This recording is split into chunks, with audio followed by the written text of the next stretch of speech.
Story box में आप सभी का स्वागत है। आज आपके साथ एक ऐसी रास की बात साझा करेंगे जिसे सुनकर आपका मन भी खुशी से झूम उठेगा।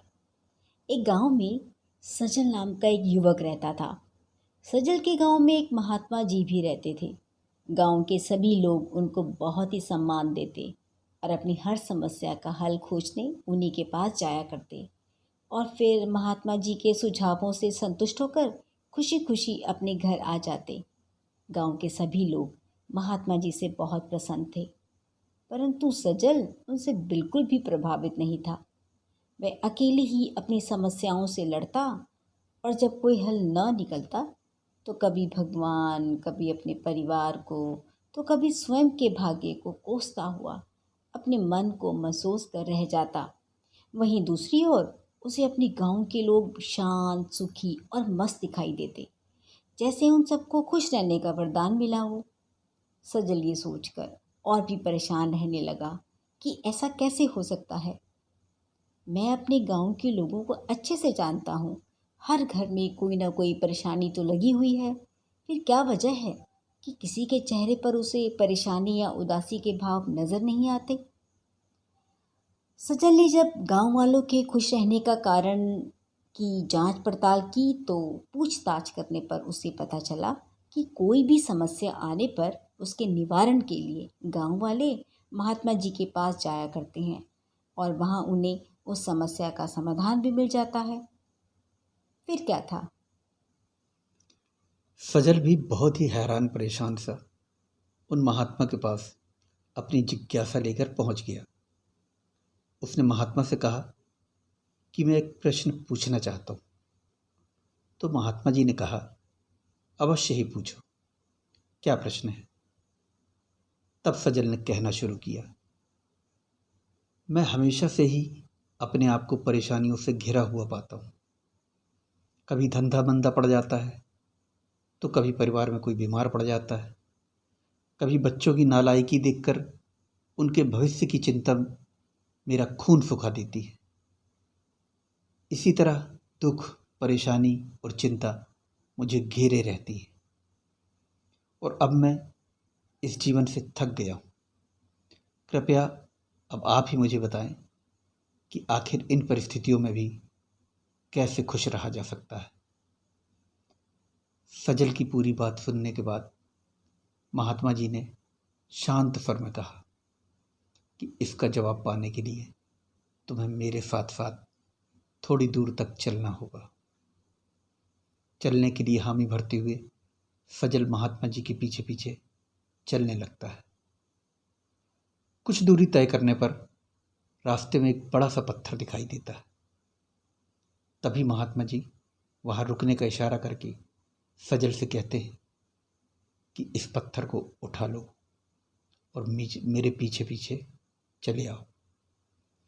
सजल भी समर्पित भाव से बिना कोई सवाल पूछे उस पत्थर को अपने हाथों में उठाकर उनके पीछे चल पड़ता है।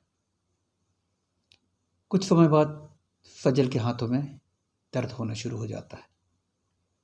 फिर भी वह चुपचाप इस दर्द को सहन करते हुए चलता रहता है। थोड़ी और आगे चलने पर सजल के हाथों का दर्द असहनीय हो जाता है।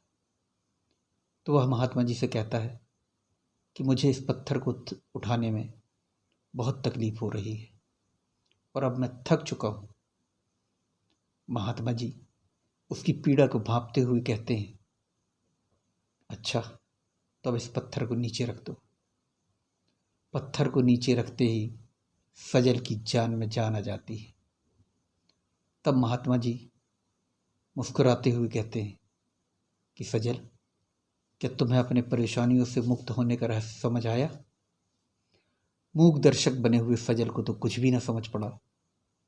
ना में सिर हिलाते हुए उसने अचरज भरी निगाहों से महात्मा जी की ओर प्रश्नवाचक दृष्टि डाली। तब उसे प्यार से समझाते हुए महात्मा जी ने कहना शुरू किया, जब तक तुमने इस भारी पत्थर को अपने हाथों में उठाए रखा तब तक तुम दर्द से व्याकुल होते रहे। ठीक उसी प्रकार जितनी देर हम अपने मस्तिष्क में दुखों का बोझ लिए फिरेंगे, हमें खुशी मिल ही नहीं सकेगी। सिर्फ चिंता, परेशानी और निराशा ही हमारे हाथ आएगी। हमारी प्रसन्नता का रहस्य सिर्फ और सिर्फ इस सोच पर निर्भर करता है कि हम कितनी देर तक दुखों का बोझ अपने सिर पर उठाए रखते हैं। यदि तुम्हें अपने जीवन में सदा खुश रहना है तो अपने ऊपर दुख और निराशा को कभी भी हावी मत होने देना।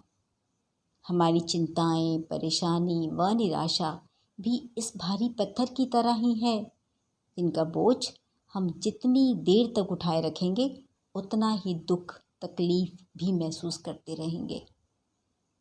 दुख सुख तो मानव जीवन काल में धूप छांव की तरह आते ही जाते रहेंगे, परंतु तुम्हें सजग रहकर इनके बोझ तले दबने से बचना होगा। अब सजल की आंखें भी सजल हो चली। झर झर बहते आंसुओं ने उसकी हर एक चिंता को जैसे अपने साथ बहा दिया। खुशी मन से महात्मा जी को धन्यवाद देकर वह बिना किसी शंका के अपने घर की ओर चल पड़ा। और अब उसे ऐसा महसूस हो रहा था जैसे उसका शरीर और मन बहुत हल्के हो चुके हैं और अब वह चल नहीं बल्कि उछल रहा है। अगर हमारी इस छोटी सी कोशिश के द्वारा आपको भी खुशी का राज मिल गया हो तो अब इसे राज ना रहने दें, बल्कि इस राज की बात को सभी के साथ शेयर करें। कहानी अच्छी लगी हो तो लाइक करें, चैनल को सब्सक्राइब करें और कमेंट करें और अपना ख्याल रखना ना भूलें।